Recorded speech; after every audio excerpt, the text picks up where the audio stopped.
Olive Garden has just been beat. After 6 years with the crown of best casual diner in the US, Olive Garden has been dethroned by Texas Roadhouse. Of all places, how the heck did it beat a place where you're family? Well, stick around because the reason might change casual dining for good.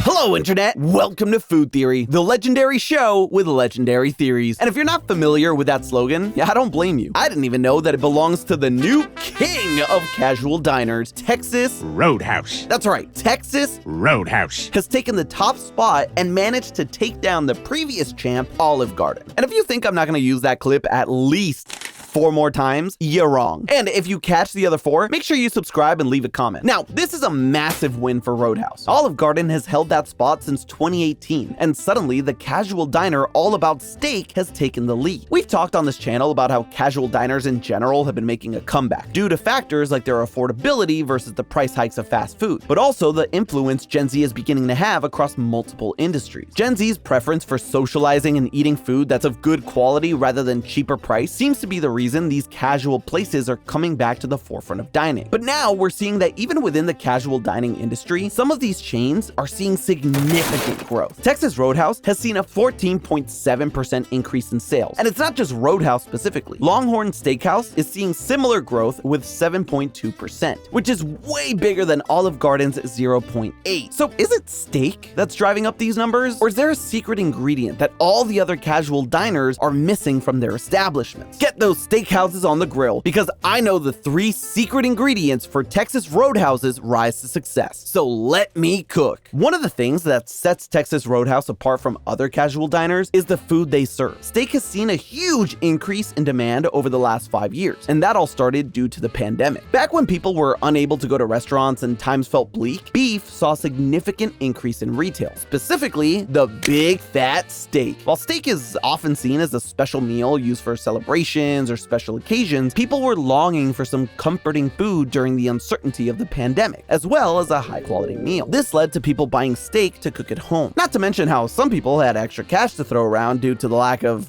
being able to do anything. In the week ending of March 15th, 2020, the volume of meat sold at grocery stores surged 75% with sales of $900 million.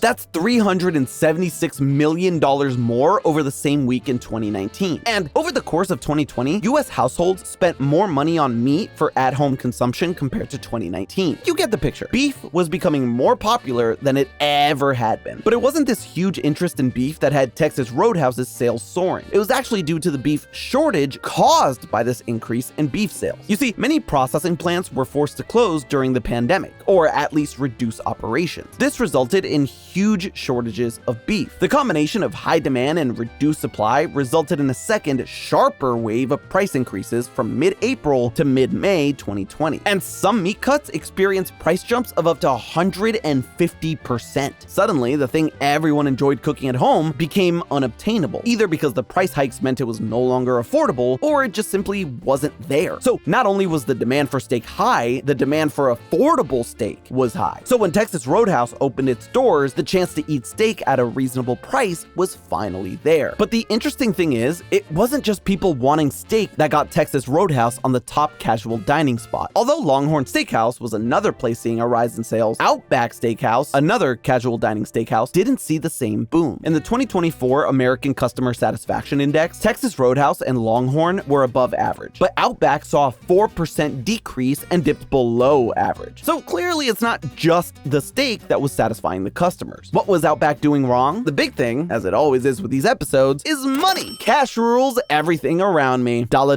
bills, y'all. With the rise in the cost of beef, Outback raised its menu prices way more aggressively than both Roadhouse and Longhorn. The chain's check average was $29 last year, which is $2.50 more than Longhorn and $6 higher than Texas Roadhouse. On the one hand, it's understandable. You gotta do what you gotta do to stay in business. On the other hand, customers also started to notice that despite this price hike, Outback's quality was going downhill, which led them to wonder, why are we paying more for a worse experience. Now, Outback's move is not out of the ordinary, but it's this exact move that sets Longhorn and Texas Roadhouse apart, and it's the reason Roadhouse is now #1. While prices of steak were increasing for most, Roadhouse said that it would absorb some of the inflation prices to keep costs low for the customer. This put them in good favor with consumers because it kept food affordable. To put into perspective what this all looked like, Roadhouse increased its menu prices by 2.3%, but commodity inflation has increased 3 to 4%. They've kept it well below, meaning they took a risk of making less money. This was a classy move by Roadhouse. It said they wanted to make sure you, the consumer, could afford to have that steak that you've been craving so badly. But here's a question. Are you actually better off going out to eat steak than just buying a piece of steak from the grocery store? Let's talk numbers for a sec. The hand-cut sirloin on the Roadhouse menu goes between $13.49 and $22.99, depending on location and whether you go for a 6-ounce cut or a 16-ounce. In March 2025, the average US retail price for a sirloin steak was about $14.68 for a 16-ounce cut. That's about $5.50 for a 6-ounce. Looking at this, buying from the grocery store saves you, the consumer, around $8 for the sirloin or even more. But you see, that's not the whole story, because when you order a steak at Roadhouse, you also get 2 sides. Each of them cost between $4 and $5. Suddenly, you're seeing that $8 difference. And it's more than just the extra sides that you're saving. Texas Roadhouse uses USDA choice cuts of beef. These are much nicer than the select cuts found at most local grocery stores and are more similar to buying from a butcher or specialized retailer. Comparing the cost of sirloin and ribeye from those places shows how much of a better deal you're getting at Roadhouse. A premium cut from a specialty retailer or butcher can be as high as $60. Suddenly, that bone-in ribeye for $30 seems like a pretty good deal right now. But that's not the only advantage to getting your steak when eating out. Roadhouse, and Longhorn for that matter, buy in bulk, which always comes out cheaper per cut rather than a single cut each time you buy steak. The food is also being prepared for you the exact right way. They have professional equipment, high-temperature grills, and broilers that are not typically available to most home cooks. This means they get the steak to the right temperature and in a way that most home cooks might not achieve. Remember, not everyone has the technique or know-how to make the perfect steak. This comes into our conversation about Gen Z and their eating out preferences. Gen Z typically chooses quality over price. Going somewhere that can cook steak the best way is more important than buying a cheaper cut and cooking it at home. Because at the end of the day, steak is still seen as a premium food, more so than a burger, and it's been working for them. Gen Z consisted of 20% of the Texas Roadhouse consumer base in 2023. It's safe to say that that percentage will continue to increase due to their rising influence in the restaurant market. But hold on, we're talking about Texas Roadhouse's sales increasing. How did absorbing inflation costs help them to make more money? Well, they may be taking a hit on their profit margins for their main dish, the steak, but the profit margins on other dishes are significantly bigger. Sides like the loaded baked potatoes cost $4 for the consumer, but it costs the chain about $1 to make. We all know how sodas cost less than $1 to make, but they're charging you $2 to $3 for it. These are the money-making items, and that is the trick. Keeping their main items at a low affordable cost, they can proudly advertise that to customers. That is what gets the tables full. And once you're in the restaurant, you're at the mercy of their other more profitable dishes. But about 40 to 60% of consumers at casual diners will buy at least one extra item along with their meal, like a side or a dessert. After all, that's part of the experience. You're getting that full home-cooked meal feel. You're getting that mac and cheese to go with that steak. It's almost non-negotiable. This is where they make their money back while still being able to promise steak at an affordable cost. But this is by no means Texas Roadhouse's secret power. Casual diners across the US take on this strategy to increase sales and keep people coming in. Some may do it with a combo meal that's the same price as fast food chains, like Chili's and Applebee's. Olive Garden has its unlimited breadsticks and salad bar on top of the combo promotions, and even some seasonal stuff like the never-ending pasta bowl. But the thing that has Texas Roadhouse climbing up to the top and sitting on the casual diner throne is something completely different. 3 small secret ingredients have put them at the top. The first secret is customer experience. Roadhouse Has gone through multiple different methods to ensure the customer has the best experience possible. One of those is keeping the steak affordable, like we just talked about. But some of this is also why Texas Roadhouse has begun investing a lot of its money in the operations of its business. For example, the introduction of screen orders in the kitchen rather than paper tickets, and Roadhouse Pay. This is their way for customers to pay at the table. It might seem like a small change, but investing in this tech speeds up the payment process, which enhances the diner's experience. And on top of that, it increases table turnover. Faster table turnover equals more customers and shorter waiting times, which equals higher sales for Roadhouse and higher customer satisfaction. It's a win-win, but it's more than just tech that Roadhouse is investing in. Roadhouse is known for having long-tenured employees, and this is secret number 2. This reduces training costs, but it also means that employees do their jobs well and efficiently and make minimal mistakes. Why? Because they're actually happy to be there. Imagine that! See, so many places are so focused on getting customers back, they end up neglecting employees. But by making sure they're paid well and treated well, it keeps the brand looking good, and of course, ensures employee and customer satisfaction. The CEO of Texas Roadhouse, Jerry Morgan, agrees and says where roadies want to work, guests want to dine. This positive workplace culture is one of the reasons the business works so well. When you look at what the others are doing, they're doing the promotions, the affordable prices, even trying to invest in tech options like Olive Garden's recent delivery partnership with Uber Eats. But what they're missing out on is the staff. We know Roadhouses now, but what about Olive Garden? Their hiring philosophy is a bit different, similar to most other casual diners actually. Their focus is to have a more relaxed atmosphere. This means the chain can hire younger, less experienced employees and keep labor costs low. While this may work from a fiscal standpoint because paying less for labor means more money for the business, having inexperienced employees can affect the experience for the consumer. More mistakes can hurt the chain. Olive Garden might say when you're here you're family, but they're more interested in keeping labor costs low and hoping unlimited breadsticks are enough to keep you loyal. Texas Roadhouse, on the other hand, actually treats their customers like family. By investing in a better experience for both them and the staff, everyone has a better time. The final secret that's been a huge success for Roadhouse is their community building, because what they're serving goes beyond just the bounds of their restaurants. Texas Roadhouse locations hold an average of 4 fundraisers per month, focusing on local causes to help give back to the communities they're a part of. The average number of fundraisers for restaurants is typically between 1 and 3 a year. Roadhouse knocks more than that out every month. This is the most important secret ingredient, because over 70% of consumers are more likely to visit and revisit a restaurant that supports local charities. It shows that they actually care about more than just getting your butt in a seat. They care about your community, really their community, because that's what they've done to separate themselves from the pack. They're not just a restaurant, they're your neighbor. Roadhouse's willingness to take on some of the inflation costs proves that they care about the customer more than their bottom line. They're still investing in the staff members because they want to make them feel needed and cared for so that they want to go to work every day. And they give back to every community they're a part of so that you feel better about spending your money with them. At the end of the day, people speak with their wallets, and it's clear that what people are looking for is an experience that actually cares about their needs, both financial and personal. Texas Roadhouse overtaking Olive Garden shows us that the new restaurant trend is less about hot promotions. It's about cultivating a positive culture in and out of the restaurant. People don't want a cheap meal. They want somewhere they feel welcome. Olive Garden says that when you're there, you're family, but Roadhouse means it. I guess their slogan was telling us the real secret all along. Legendary food, legendary service. But hey, that's just a theory. A food theory. Buen provecho.